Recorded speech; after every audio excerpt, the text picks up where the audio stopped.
Hey bro, want this gradient text on CapCut? Let's start. Make black background.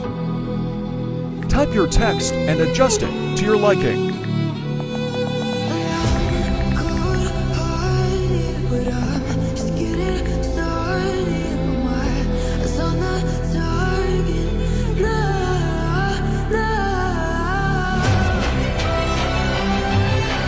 And export.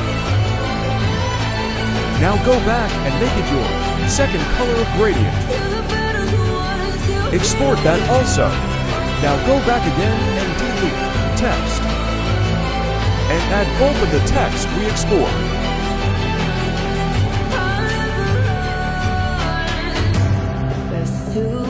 Go to mask and horizontal.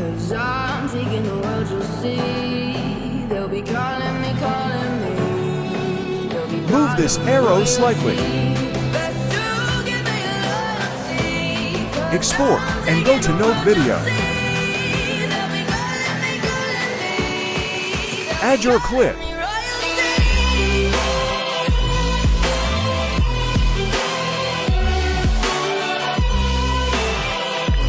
And add effect glow.